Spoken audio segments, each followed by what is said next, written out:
Jean chapitre 15, verset 16.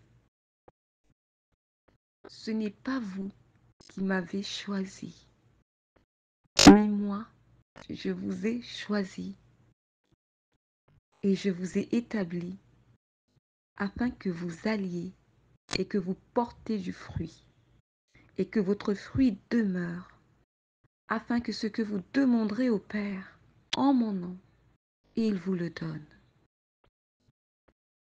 Amen. Jean chapitre 15, verset 8. Si vous portez beaucoup de fruits, c'est ainsi que mon Père sera glorifié et que vous serez mes disciples. Alléluia. Gloire à Jésus-Christ pour sa parole de vie et de vérité. Amen. Ma bien-aimée sœur dans la foi, comprends-tu la signification de je suis chrétien? Comprends-tu ton identité en Christ? Le chrétien, c'est celui qui aime. Jean 3,16 nous dit ceci. Car Dieu a tant aimé le monde qu'il a donné son Fils unique, Jésus-Christ, afin que quiconque croit en lui ne périsse, mais ait la vie éternelle. Le Dieu que tu sers est amour.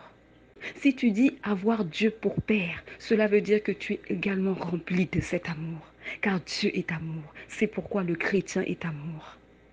Jésus-Christ nous dit dans Jean 15, verset 12, « Aimez-vous les uns les autres comme je vous ai aimés. » Bien-aimé, le chrétien, ce n'est pas celui qui va à l'église tous les dimanches. Le chrétien, ce n'est pas celui qui porte le nom de chrétien.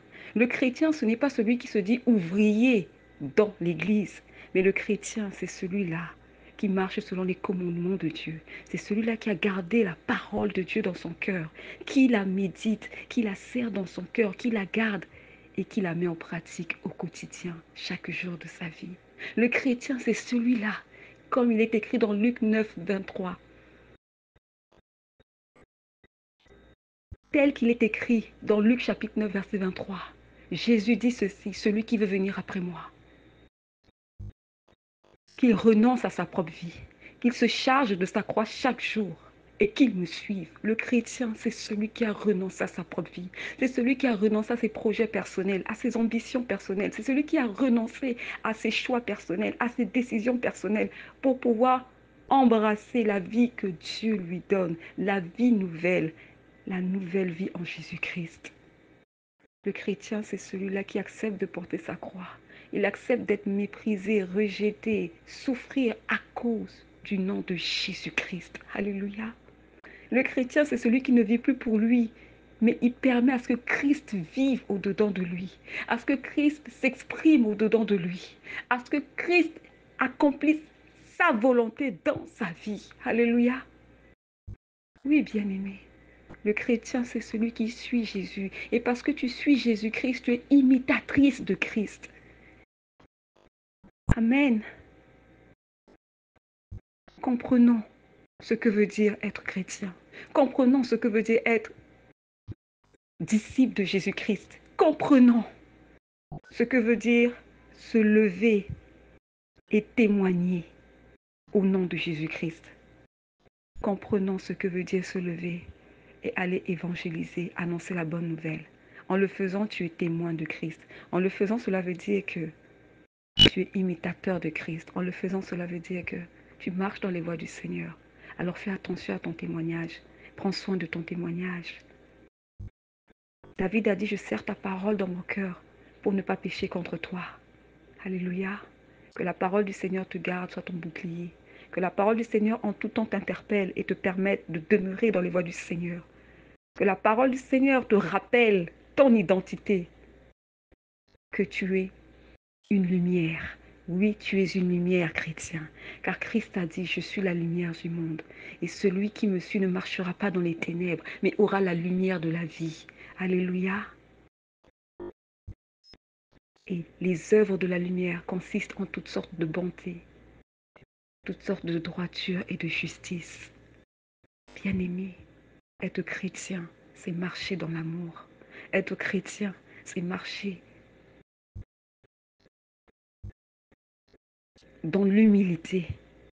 Être chrétien, c'est venir en aide à son prochain, c'est soutenir son prochain, veiller sur son prochain, protéger son prochain, pourvoir aux besoins de ceux qui n'ont rien, ceux qui sont dans les difficultés. Être chrétien, c'est savoir pardonner. Être chrétien, ce n'est pas se vanter, mais c'est être humble. C'est de reconnaître que sans Christ, nous ne sommes rien.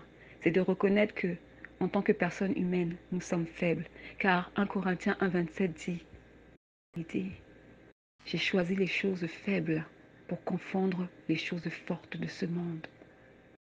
Je suis faible, faible, mais Christ me rend capable. Tant que je suis dans l'obéissance à sa parole, tant que je fais sa volonté et je cherche à lui plaire, Jésus-Christ me rend capable. Jésus-Christ me fortifie. Jésus-Christ me rend forte. Il me rend puissante. Alléluia. Ne salissons pas le témoignage de Jésus-Christ, mais soyons cette lumière qui brille au milieu des ténèbres. Soyons ces enfants-là qui marchent dans la sainteté. Soyons ces enfants qui ont une conduite irrépréhensible au milieu d'une génération perverse. Soyons ces enfants de Dieu, des enfants de Dieu bien-aimés, et non des enfants de Dieu rebelles, beaucoup raides. Alléluia. Dieu est amour. Quand on voit un chrétien, on doit voir l'amour de Dieu. Et l'amour de Dieu se trouve dans les fruits de l'esprit. Ma sœur apprend à être patiente avec les plus faibles.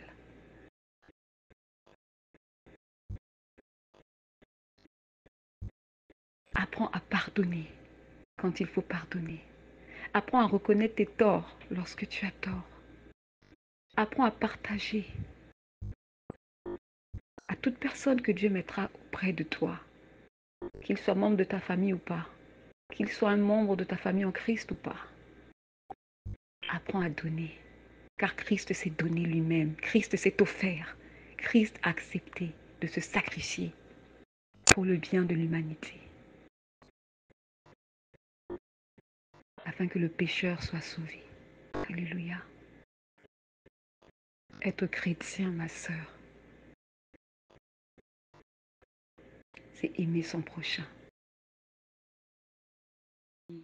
Viens à Jésus, crois en Jésus, donne-lui ton cœur, il te sauvera. Renonce à toi, porte ta croix, suis Jésus, car il est la vie.